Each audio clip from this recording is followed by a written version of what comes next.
Hi, Mary. Thank you for joining me on Struggle to Strength. Hi, Mary Beth. Thank you for having me. I'm so excited to have this conversation. Before we get started, I'm just going to quickly introduce myself in case any of the listeners have not met me before. My name is Mary Beth Simone, and I am the founder of Niche Partnership Consulting. My business was inspired by a personal struggle that I experienced that I was able to turn into a business. And through this platform, my goal is to share the struggle to strength stories with my audience in hopes that it helps you, the listener, connect the dots in your own struggle to strength story.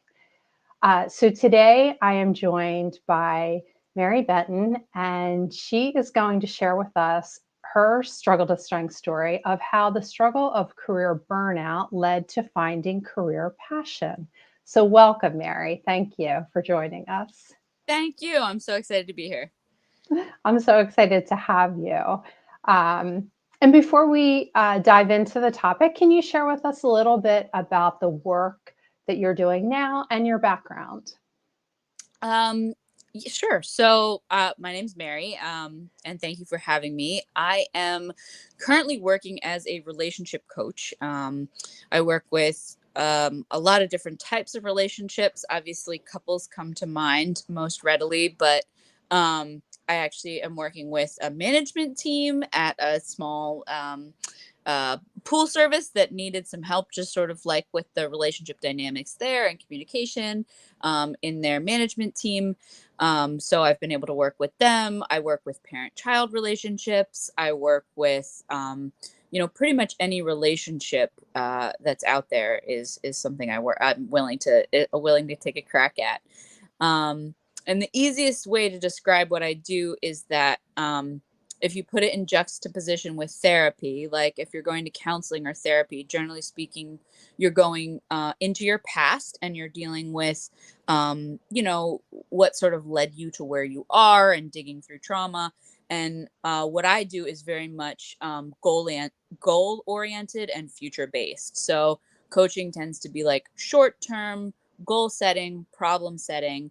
So my job is to help people sort of look at something they're struggling with, a problem that they're struggling with, and help them create like actionable steps to resolving that. So it's a very proactive way to deal with the problems in your life. So. Yeah, so more like forward looking, looking to make things better in the future rather than looking backwards. Yeah, and really, it's very problem solving. It's very much like, what are you facing, and what's a way that we can kind of crack open that problem and say, like, all right, well, this is a first step I could take to really improving that problem, really changing the dynamic, and not so much of like, where does this feeling come from, So, it is sometimes it really helps to have a third party come in and just be like, okay, let's like look at this and like let's sort of break it apart and say, hey, this is something we could do to really improve the situation. So I love that idea because it seems like when we get into really complex problems that we are trying to work through, we can get stuck. And just from a like a personal reflection, I would say I can see where sometimes I'll like start kitchen sinking things and looking backwards and saying, yeah, "Oh, and this is just like when that happened." And drama from my entire life bringing to this issue, and the whole argument is like, the last 20 years of relationship drama that I've had. And yeah, I mean, I am all about therapy. I think it's a wonderful tool for people who really want to go back and heal things and process past issues. But I mean, especially nowadays, things move so fast in life. It's like, how much time do you? It's like you can talk about your childhood for 6 months and, come up with one solution, which is wonderful work. But sometimes you just need to be able to figure out, like, okay, how do we like just sit down and have a meal together and talk about this thing and move functionally forward? So, yeah, yeah, it, I love that. I love yeah. that. And I always like to share with people how I'm connected to my guests. So when I was thinking about this part, preparing for our talk today, it was actually your parents who I knew first. Yeah. They came to our wedding way Mm. back in the early days, and so I've known you just through the years. I think first through meeting you through your parents, and then just through your businesses and through the community. Yeah. There's a lot of fun connections there, actually. Yeah. For So sure, I, many, many. no one besides your husband has ever worked on a vehicle I've owned. So And there's that too, right? yeah, Yeah, for as long as you've been driving, for probably. long Huh? driving. Yep. Very That's first so funny. vehicle. That's So great.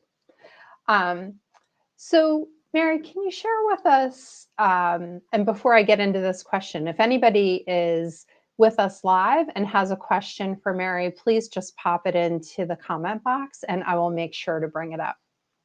Uh, but can you share with us what the initial impacts of the pandemic were on your life, your business, your mental health?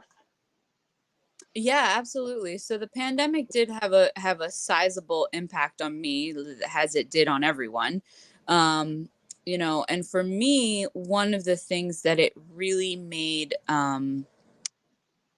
more clear than anything else was that I was very much doing.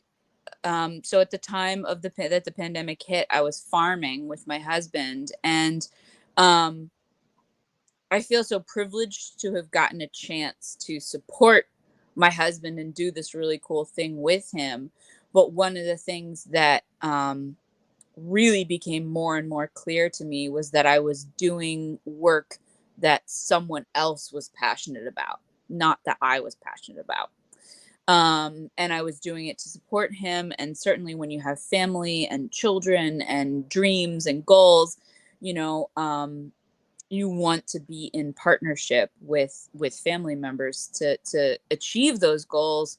Um, but it also often leads, and I think a lot of people experience this with jobs that are not something that they're sort of passionate about, where it's not a vocation, where it's not really a calling for them, um, where you're toiling for someone else's dream, or you're toiling for someone else's pleasure.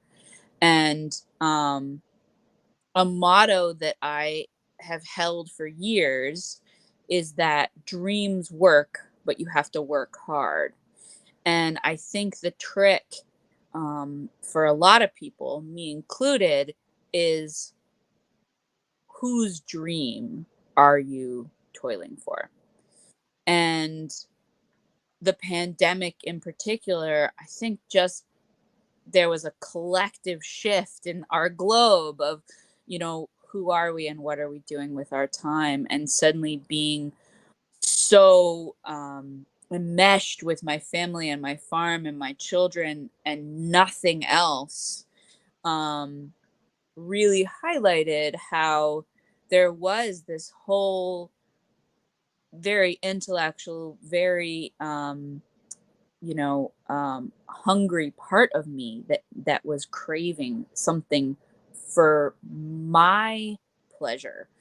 um and if we get into the topic of pleasure, I can go on for quite a long time, because there's this thread called the principle of pleasure, which is all about this. And it's not, for me, it's not sitting on a beach with a margarita. It's, what are you choosing to spend your time and energy on? And when you're choosing to spend your time and energy on something that isn't ultimately pleasurable for you, that isn't something that is true for that brings you joy and pleasure, you really easily get to that place of burnout, because it's not feeding you the way work that you really care about does. Yeah. And can you share with us what attracted you to first to nursing and then to farming? Like, what were the things that made you want to get into that? So nursing was really sort of something I almost fell into, and was very much my natural inclination to work with people, which made a lot of sense. So I always was attracted to like childcare. I babysat very young. I became a nanny and then a preschool teacher. And then I started being a home health aide. And so it's sort of just like this very natural pipeline of caretaking that led me down to everyone going like, oh, you should be a nurse. That's great. Um, and there are some things about nursing that I loved, and I believe nurses are absolutely, heroes in our communities. Um, but there's also a number of things about nursing that did not work very well for me in particular. There's a lot of red tape in nursing. There's a lot of um, really problematic things in terms of our medical system. Lots of red tape, lots of insurance issues. That really wore me down in terms of what able to I was not able to affect the change in people's lives that I really wanted to be able to affect. Now, the only reason I left nursing was because I had my first child and I took a leave, and then my husband and I found our farm, and so that did immediately sort of me into this other sort of life. And had I stuck with nursing, I could have gone back and gotten my master's and done more. There are other options in that field.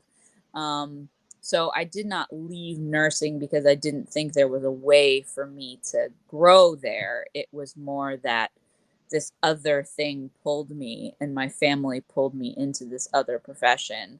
Um, and that resulted in me leaving nursing behind. Um, so then this pull to be with my family and help my husband build this farm from an absolute ruin. We found this amazing property that was in terrible shape. The house was run down. It took an immense amount of work to put together. And as I said at the beginning, it was a privilege to do that with him and create this beautiful home for our family.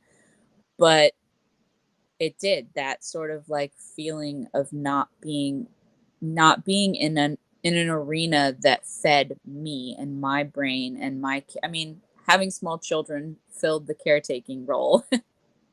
But I missed working with people. I missed, you know, this sort of really healing people in a way. I mean, any kind of care is healing in some way, right? Yeah.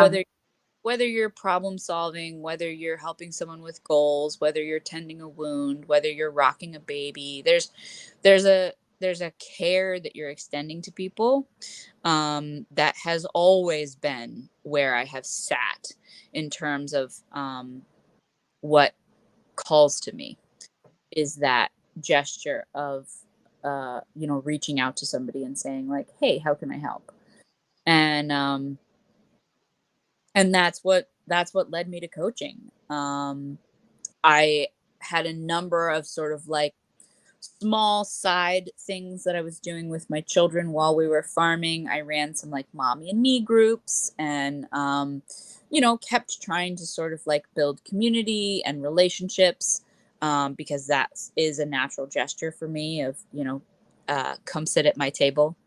Um, and that is what led me to a number of conversations, most notably with a therapist friend of mine who, was like, why aren't you working with people? Like, why aren't you doing this? You should be coaching, you should be doing therapy, you should be talking with people.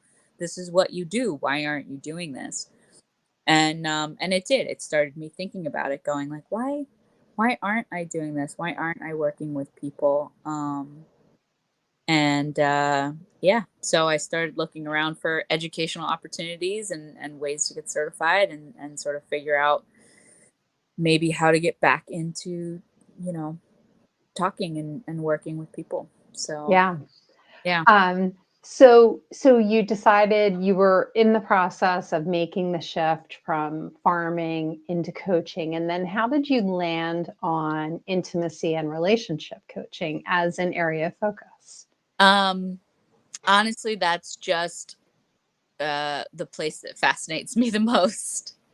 Um, working with relationships means that you're dealing with two opposing viewpoints, right? No matter what, you're dealing with some sort of at least binary, where one of the most challenging things I think for any human being is being able to like pause their own, internal dialogue, their own internal picture of what's happening, and shift their perspective to include somebody else's internal dialogue and somebody else's perspective. And there's so many people doing so much incredible work with emotions, Brene Brown, attachment styles, how we filter emotions, how we process empathy, and all of these amazing things that I naturally am so inclined to study.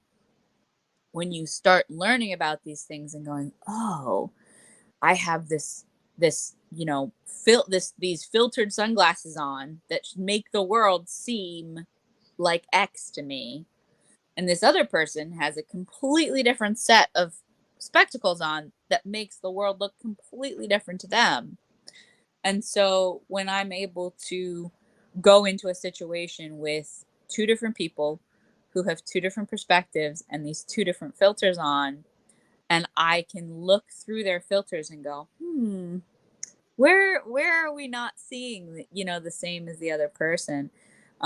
It feels very rewarding for me to see that sort of crack in the prism, and be able to go like, hey, have you guys seen this crack? So really it's the part of working with people that I love the most is being able to look at relationships and try to help two people with different filters navigate that relationship. So Now, I imagine that the conversation about I no longer want to do farming must Mm. have been challenging. Can you take us through how you negotiated this career change with your family, your support system, your spouse? It was challenging, but also, you know, sort of I guess, a hallmark of me. As much as um, I have had these varied careers, um, I have always, in some ways, operated outside the sort of normal functioning, right? I have always rejected this idea that like you're supposed to do X, you're supposed to do Y. And so I was already, having built the farm business, even in nursing, trying multiple different types of nursing, and working while I was in school. There's always been an element of, if it's not working, shift it. If this doesn't fit, shift it, you know? So it wasn't an entirely new thing to be like, I want to change everything about my life. That said, it was a lot to decide what would then continue on for the farm for my husband, without, if I was going to step back. So it was more a negotiation of what he wanted to do versus what I wanted to do. But even there was, we had reached a sort of natural spot of feeling like there was some shifting that needed to happen anyway. So, yeah, I'm not sure that it was so much a challenging conversation in terms of getting pushback for it. It was more of a like, how do we even how do we do that? Right? Yeah, it seems like maybe like staging because I know you had a lot of livestock and like Yeah, I guess refining what the yeah, farm it looks was like. finding, but that was new way, and that sort of should be how any good business works. So it was subtracting me from the equation, but also, um, you know, there was a natural thing of like, well, this is not really this is not really necessary what either of us is this area is not what either of us wants to do, this particular thing, um like vegetable gardening is just not something either one of us was passionate about, so letting go of the vegetable CSA was really really easy. Yeah. um but then it's like, well, what do we want to keep and what do you want to keep, and things like that. So but I'll also say that the burnout was not only me. My husband had a lot of burnout too. um so it was we took on an epic task to rehabilitate this farm and build this beautiful place for us, which we now our children have the privilege of living here. um so neither one of us regrets this epic amount of work that we did, but we also did work 7 days a week, you know 16 hours a day for 7 years to get to that. So there's a natural I suppose you could say I led the charge by saying, like, hey, I really think I need a shift. But in doing that, it gave my husband permission to say, like, hey, I think I could use a shift too. you know Yeah.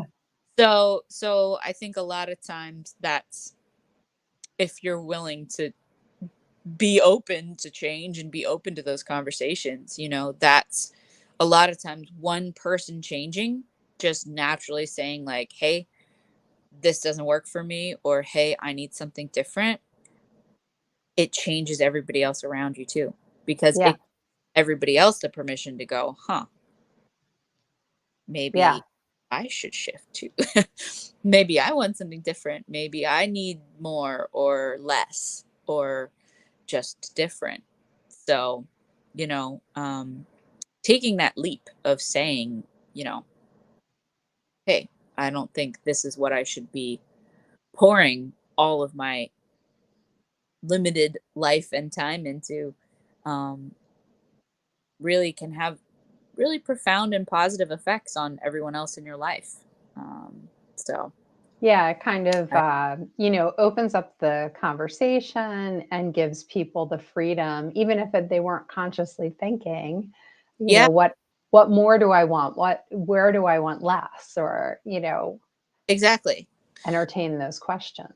We all get so stuck in our routines, and so stuck in, well, this is just the bills and the next paycheck and the next thing and the next thing, and we're just sort of like grinding away. And um you know part of starting this new venture for me has also just been my own examining myself and who I am and who I want to be. And so there's a lot of self work there, and a lot of that self work does go back to that, what do I want this one precious life that I have to look like? What am I really trying to achieve while I'm here? And um, it is one of the most fascinating things about the pandemic, is that there was really, almost globally, there was this really intense shift in our consciousness. And a lot of people are asking that question of, how am I spending my time? And um, is it a way that actually gets me to where I want to be in my life, in my relationships, you know, um, in my goals? Am I headed in the right direction? Um, and it's really hard to ask that question, um, especially when you've built a career or you've built a life and you have everything's already established, and you're going like, wait, what? I'm questioning this, I'm changing it, I'm starting something new, I'm doing a whole, like, I just figured this first thing out. I just figured the second thing out. Uh, Right. but ultimately, I'm about a year in to really having made this big shift. And I can say now, a year later, that it was absolutely the right choice for absolutely everybody. Me, my husband, my children, my family. there's been so much growth and change for me personally this year. I feel so much more myself. I feel so much more fulfilled. I'm so much more excited about what I'm doing. And even that bleeds into my, you know, uh, my ability to parent in a positive, loving way, and my ability to show up for my family and for my partner and for, um, because I am so much more fully myself. Um, and that's the interesting part of burnout, which is how you titled this struggle to strength, is that you know burnout really is the correct thing to say, is that I was incredibly burnt out, and a lot of my creativity and joy and laughter and everything was really had really been diminished, because I was so burnt out. And there was a phrase that just stuck with me, that hit me so hard between the eyes, which was, recovery from burnout looks like laziness. And I heard someone say that, and it was just like, what? And that has been my perception of myself and my work for so long, and I didn't even realize it, is that stopping, that pausing, that taking time for myself, or considering my pleasure or my passion, was selfish and lazy. There's so many things in our society that teach us that we're not supposed to, that we're supposed to work hard, the sort of Protestant work ethic, of, nose to the grindstone, and you gotta get that paycheck, and you just gotta keep working, and and it has been remarkable to discover that not only can you work hard and put every bit of your time and energy into something, you can work hard and put your time and energy into something that also makes you feel good. Yep. That And fills you up, and yeah. that where you go, oh, yes. At the end of the day, where you're like, oh, I did this really cool thing, and I helped, and I changed things, and I felt excited about the conversations I was having, and I felt excited about the work I was doing, and I like end my workday going like, wow, that was great. That was so productive. That was so good. That felt so good. And so many people are just missing that. Yeah. Um you know I know that I'm very privileged, obviously, to have, um, the support system and even the financial ability to shift careers, in my mid 30s. That's, certainly not even something that everyone has the ability to do. So that's a very Right. position to start with. But I think even without that, without being able to completely shift your career, without being able to completely upend your life, I still think there is such intense value in just considering what you're toiling for. What are you working for? And whose benefit and whose pleasure are you working for?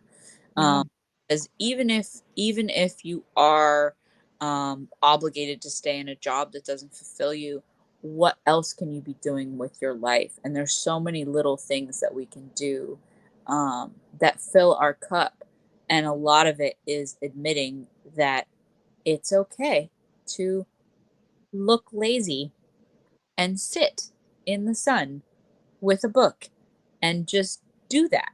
And that's just okay. And it's not a privilege. It's basic care that fills you up and allows you to start coming out of burnout, which is remarkably common in our Yeah. system.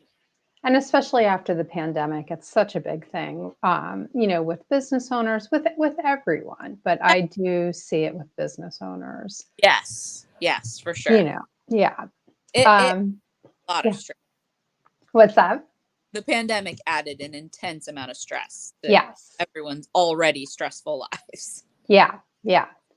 Yeah. Um, so, just before we wrap up, is there anything that you're promoting in your business right now or anything special that you're focused on that you'd like to share with the audience? I haven't launched this yet, but I am going to be running a number of group coaching sessions. Group coaching is a very accessible way for people to come together, who either share some kind of challenge. Um, I work a lot with the LGBTQIA community, so I'll be running some support groups for specifically for parents, but also caretakers, teachers of trans youth. So anyone who needs or feels they would like to learn more about how best to support the trans youth in their life. That's a big project that I'm actually working with the Trans Youth Equity Alliance on getting certified with them to run those groups. Um, and then I have a number of other uh, support groups that I'm hoping will lead to some really great community and some really great conversations, and just a way to sort of start bringing people together who need that extra bit of community. So yeah, groups are sort of my next horizon. So That's great. And what is the best way for people to connect with you? So if you go to my website, it's you literally just Google Mary Benton CCP and you'll find me. All of my contact info is there. I'm also on Facebook and Instagram, and you should just be able to Google my name and find me. But my website's a good place to start. Okay, that's great. I will add links to your website on all the social media platforms where this stream will be available. So, in case anyone wants to connect with you. Great. Well, thank you so much for sharing your story with us today, Mary. I really appreciate it. And I think it gave great value to the audience. Thank you. I was Yeah, happy, I'm sorry, go ahead. very happy to be here. Oh, awesome. And Struggle to Strength will be on hiatus until January 17th. So we will be back with you then. So have a great holiday, everyone.